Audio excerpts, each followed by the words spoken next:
Burgess Bolton's weekly wrap-up.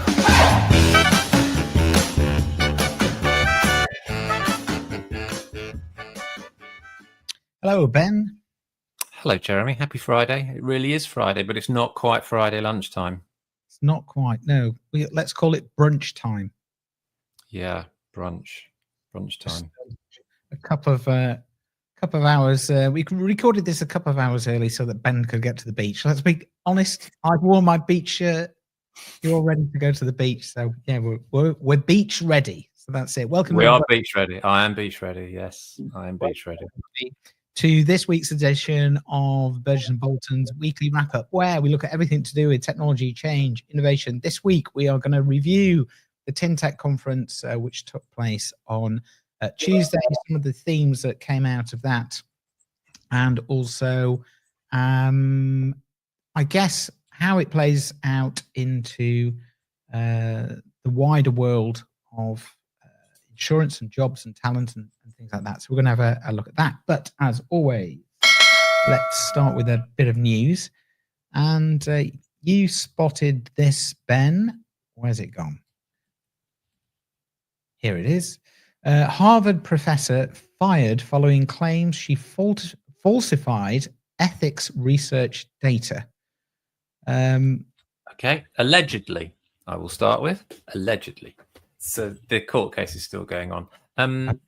I think this is an interesting story and contextual to what we're going to talk about around technology, AI, and all the other stuff. And kind of interesting around data and how organizations respond to things when they go wrong.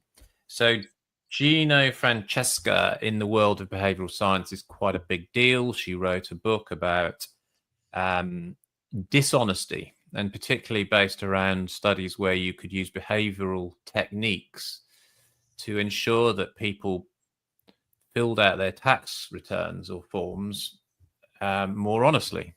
And it wasn't exactly rocket science, but if you put at the top of the form, please fill out this form honestly, that was the behavioral science that she quoted in these studies, saying that this was the thing to do to reduce fraud on tax returns. And it was massive. And she wrote a best-selling book, and she's done tours, and she's a Harvard professor. She's a tenured Harvard professor, which means they very, very rarely fire these people because you are protected by the academic institution. So that you can work, I suppose, safely. And obviously Harvard's under fire from Trump for other things, but this is not to do that.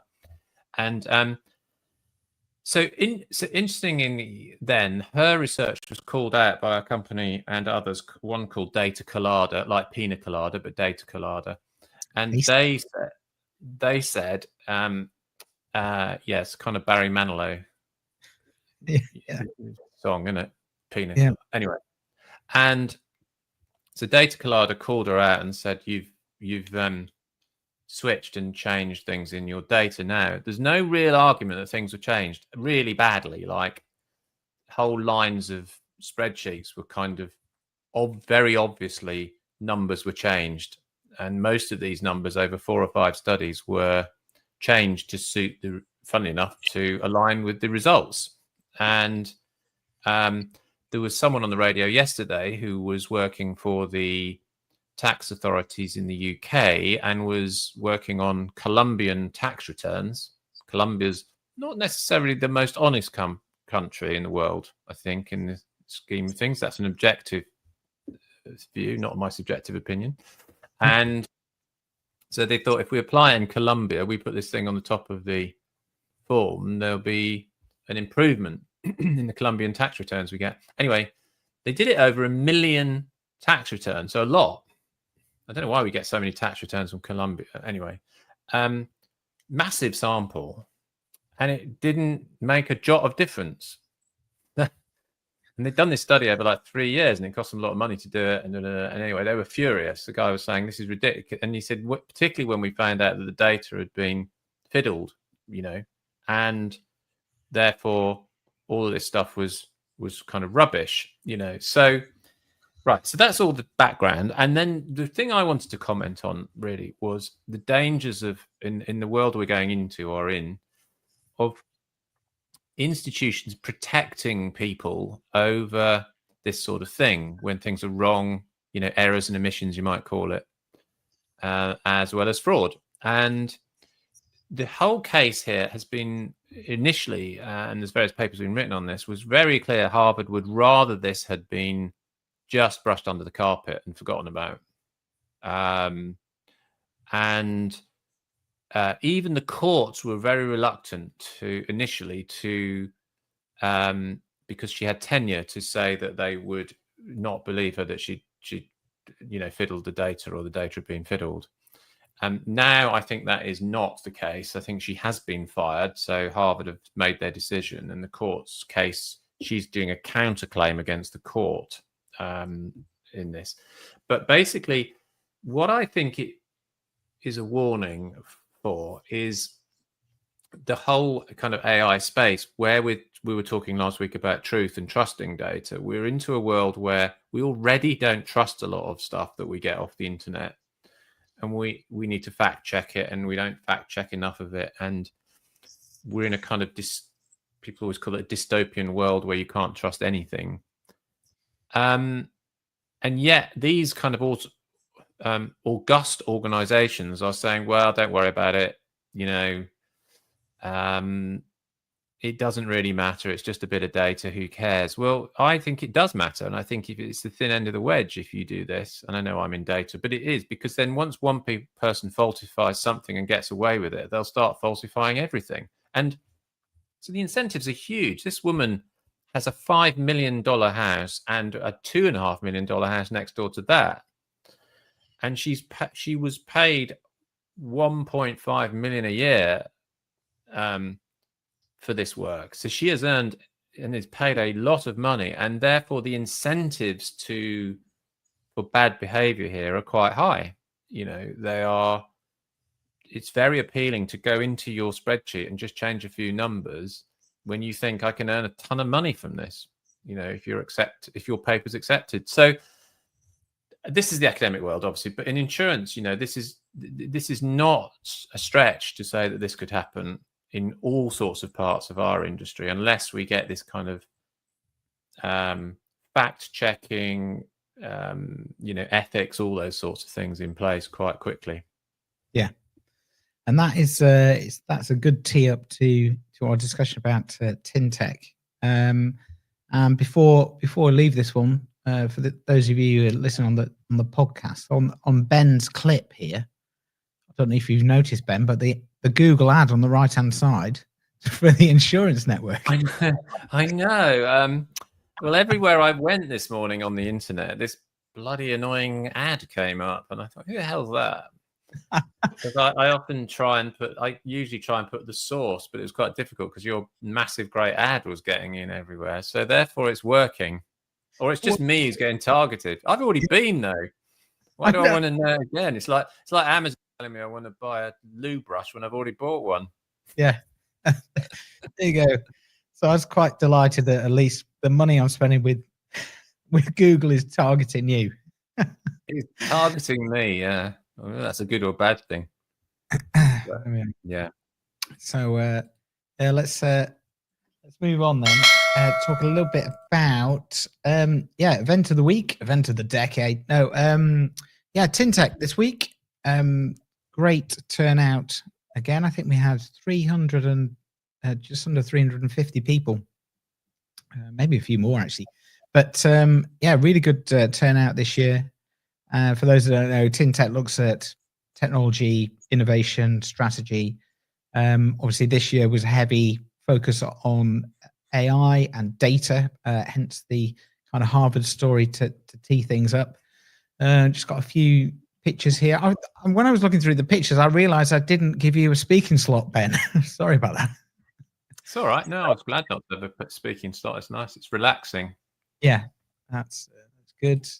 Steve, they were much better speakers than me anyway, the people there. It was packed, as you can see. It was good. Good event. Lots of different formats. Lots of stuff going on. Very interactive. a nice picture there. Paolo laughing his head off at something I've said is probably ridiculous. He's laughing. Yeah. Is that you pronouncing his name wrong again? No, I get that right now. It's stuck in. Anyway, well, I get it better. Yeah, I'll get it right.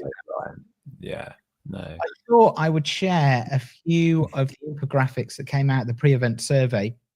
I know that last week I shared the main themes, and they were certainly discussed at the conference. But we had a few sentiment surveys as part of that. So, how prepared are your business teams to interpret and challenge AI outputs in decision making?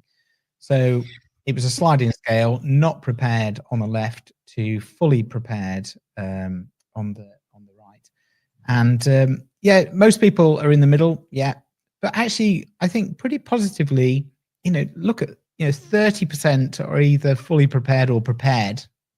So I think that's good. That people are at least thinking about the stuff that we've just been talking about with the Harvard situation. They're thinking about how do they upskill or retrain employees to interpret data that has an AI element to it. I mean, it's one of those charts you can look at both ways, half empty or half full. And and also, where are we in the development of these things, I think, isn't it? I mean, it's quite, I suppose it's, you've got another 30% who are not prepared at all. And, there could be a multiplier effect of that in the industry if that's not happening. I think you might argue like we were saying last week about uptime and things, is there a kind of SLA on this that says, well, in future, actually, everybody has to be 100% prepared. Otherwise, like the banking system, something will go very badly, something will break. And I think that's the sort of thinking, I guess. But it's a good question. I think it's an interesting question. Yeah. It'll be interesting when we do it next year to see if any of these numbers move. There's another one here. How confident are you in your organization's ability to scale AI from pilot to production? So, as you guess, most people are in the middle. I think it is early days.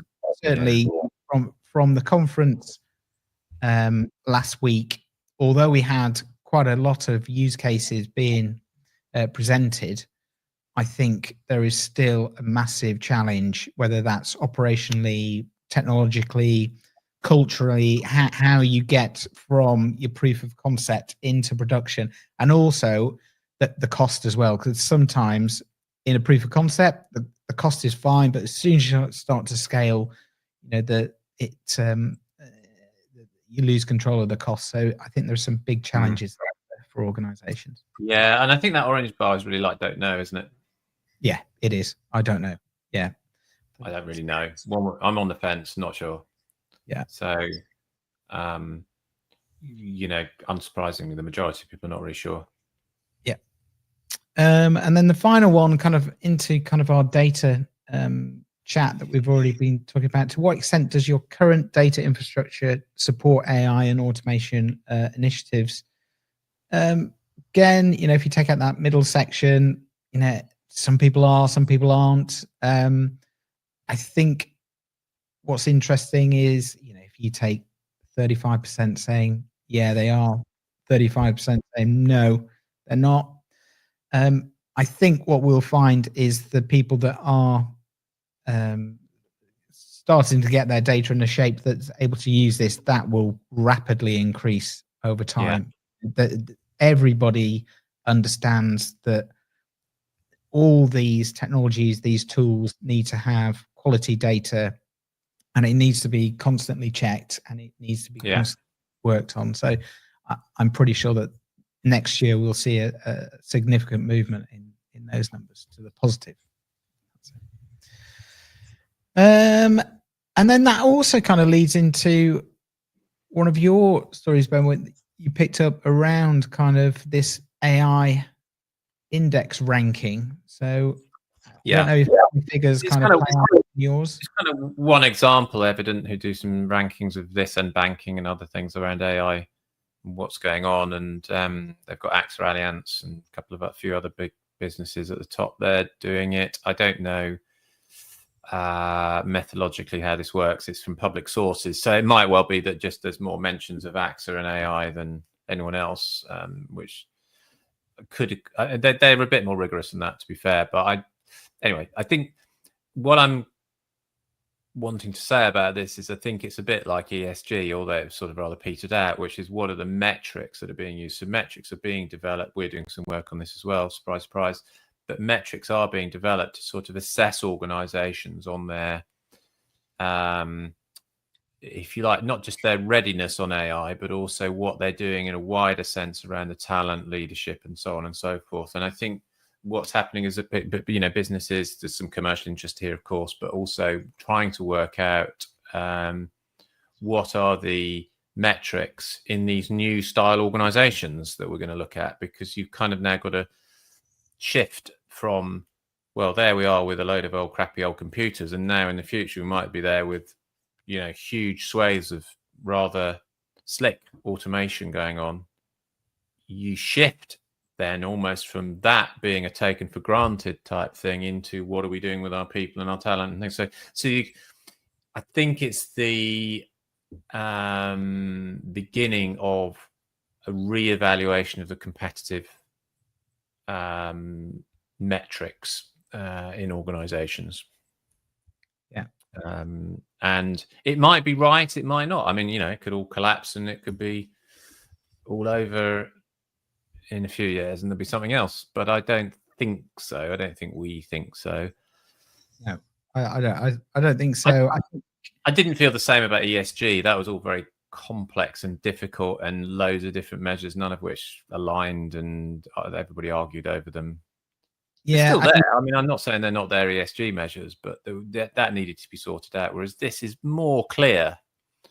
Yeah, I would agree with you, and just kind of reflecting on some of the conference talks. So, for example, AXA, that's ranked number one there on the index. You know, they gave the keynote.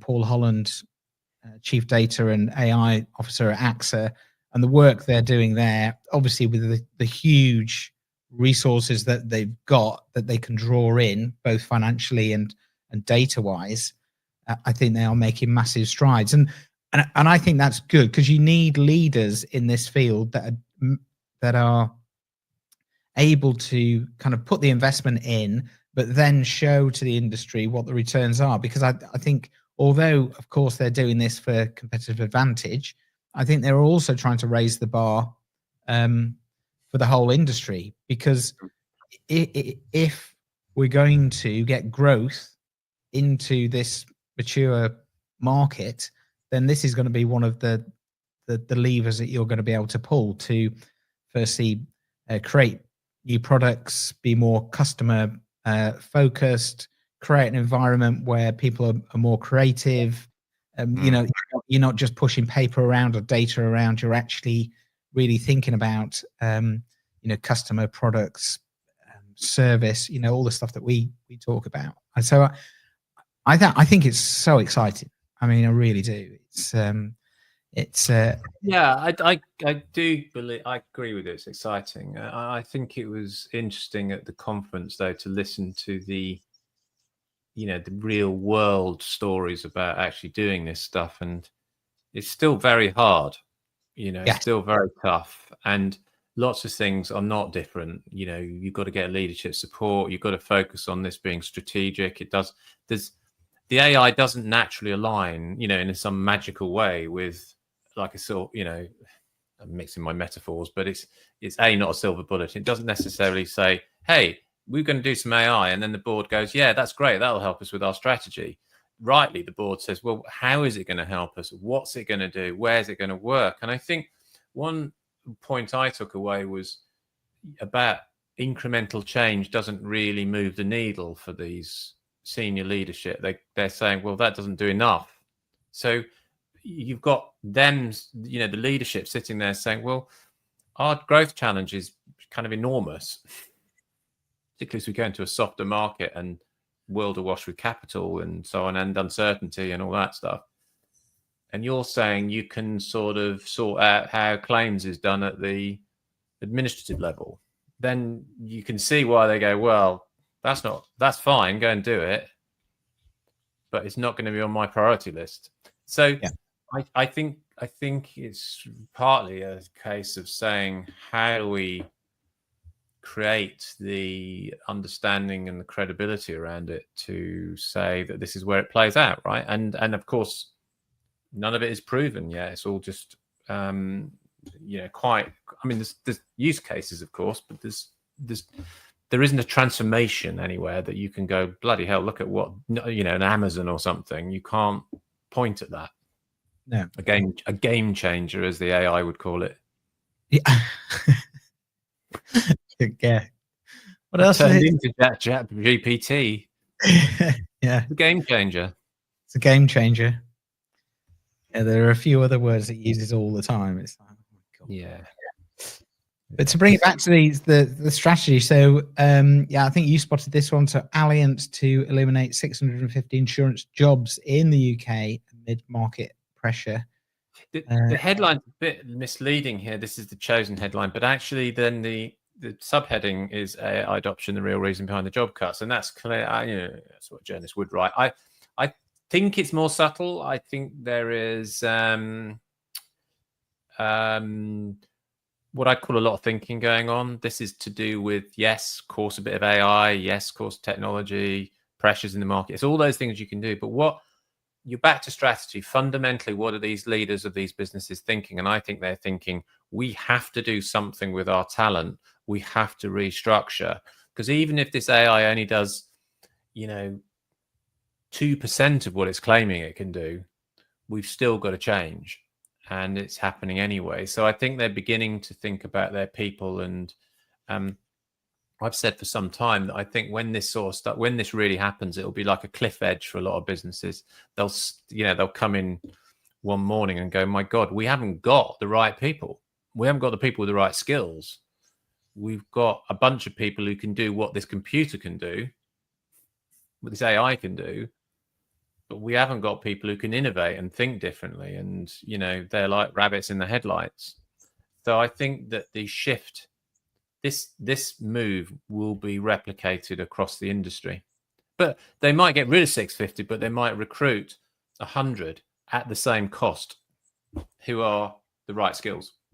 Exactly. So I think there's two things in that. There's skills and there's roles, isn't there? So when you say insurance jobs, that could be a person's job in a company and you're getting rid of them. Or it could be that job is no longer needed. That's what the headline's saying, isn't it? They're eliminating the jobs. They're redundant jobs. They don't exist anymore. Yeah. And I think that's where the clue is in this. That's why I think it is a bit nuanced. It isn't just, oh God, we're not making any money, we've got to get rid of people to save costs. We've got to think about the future. And I have spoken to companies like Allianz, including Allianz, and I can tell you they are totally focused on how much they're investing in technology and the whole thing. That is massive because that's where the competition is. They see it as a way to increase margins on existing business, but also longer term, I think, to grow the business. Yeah, definitely. Good. Right. Thanks, Ben. That was a bit of fun, wasn't it? Looking back on the conference. We managed to get it up and down in roughly about the right time. Oh, it's all fun and games. Yes. It looked lovely, actually. I thought it looked very, very professional. Lots of people said that. Talks were good. Yeah. I think the mix of, they're not tech talks anymore. They're sort of industry talks with the technology thrown in. Yeah. I think that has, that's definitely moved. So, good. Yeah. I think I'm getting some nice feedback. So, look forward to the next one. That should be good. Okay. So you're off. I was going to ask you what you're doing this weekend, Ben, but you're off to the beach in a minute. Which beach are you going to? I think one near Whitstable, if people know Whitstable, Tankerton, on the Kent coast. Nice. So if anybody's there, come and join me. For a pina colada. I've got a pina coladas going, like a boombox thing. You can imagine it, can't you?